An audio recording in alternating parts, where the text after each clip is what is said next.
Blood and Genetics by Galra Hobbit of Zadia on Wattpad. Chapter 6. Hoverbikes and Hippopotami. Keith immediately snapped his head back into the nose of his attacker and rammed both elbows backwards, one after another. They hit soft flesh and his kidnapper let go. He spun away in fighting position as his assailant groaned, holding his nose. Ow! Jeez, I just wanted to talk. Keith blinked. Griffin? Ow! Yes, that was a serious overreaction. Keith didn't let his fighting position drop, although he did relax a little bit. I thought you were trying to kidnap me, he said matter-of-factly. Griffin scowled at the scarlet on his hand that had come out from his nose. Who would want to kidnap you? Keith scowled back. What are you doing here? Shouldn't you be with your family? Griffin was still preoccupied with his nose, which is still giving a steady trickle of blood. I'm pretending to be sick, he said with a wave of his hand, pressing his sleeve to his nose. I stuck around. Why?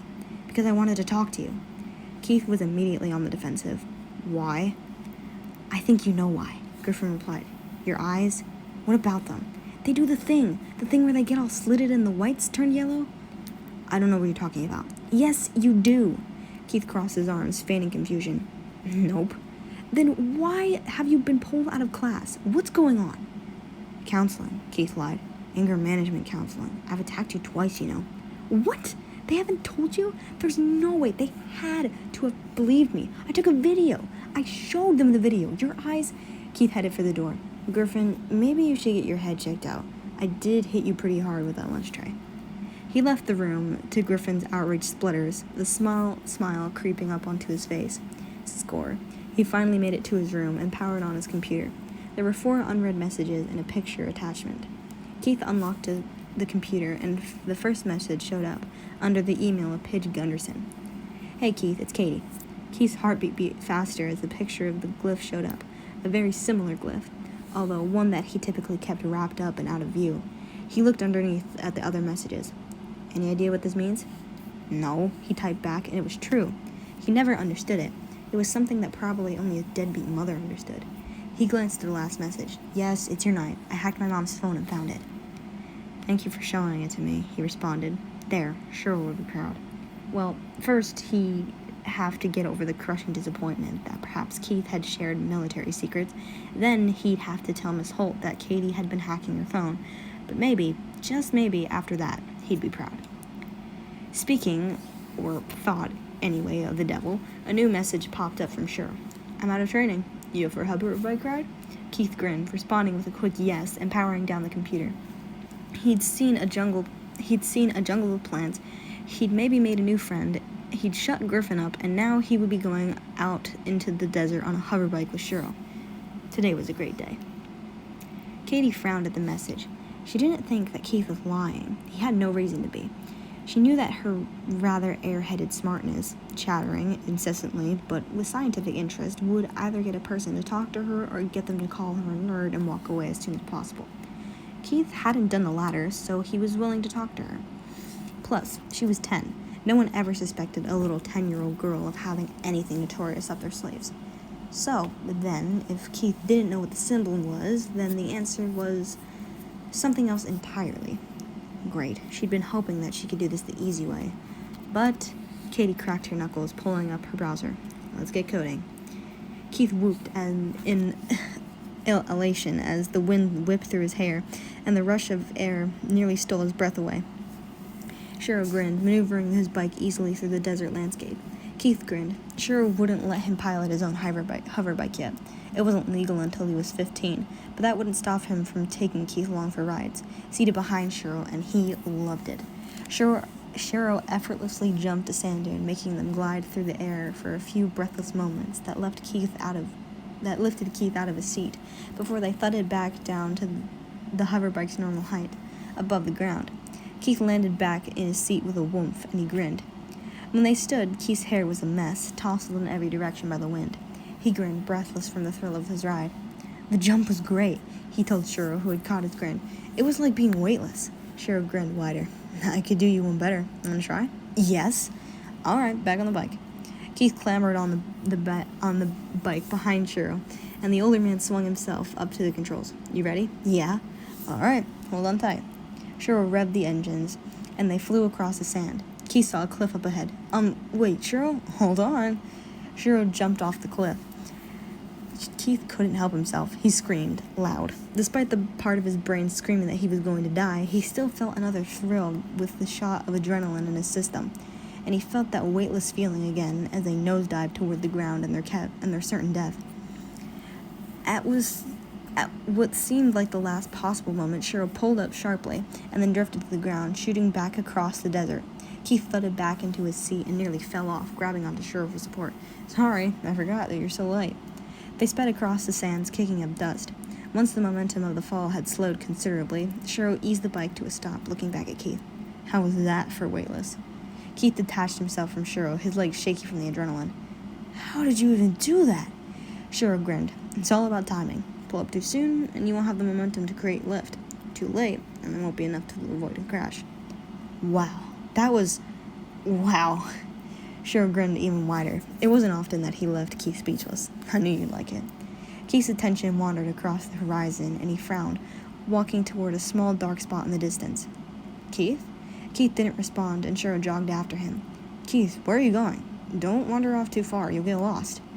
Keith just kept walking like he was in a trance, and Shiro turned the hoverbike onto its follow mode. It floated after them as Shiro walked after Keith, who just kept going toward that black dot.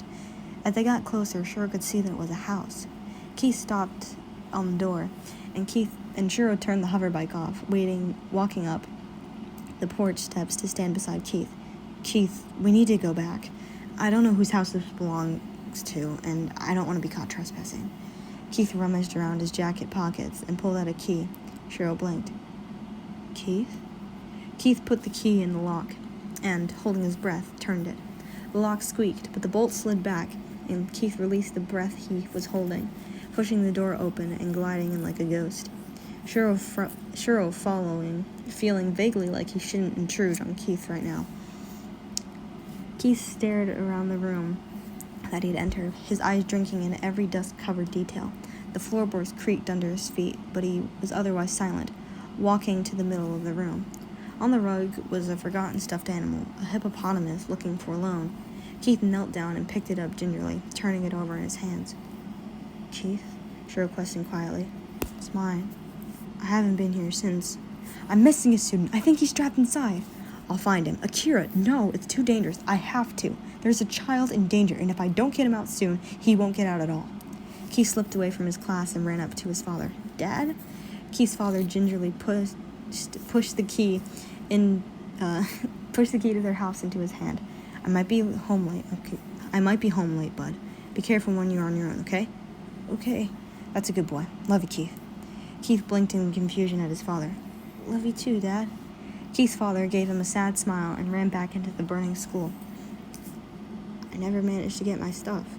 Once my dad was gone, they immediately brought me to foster care. I just had my knife because he'd given it to me that morning. Keith fingered the hippo gently. I never got to say goodbye to the place.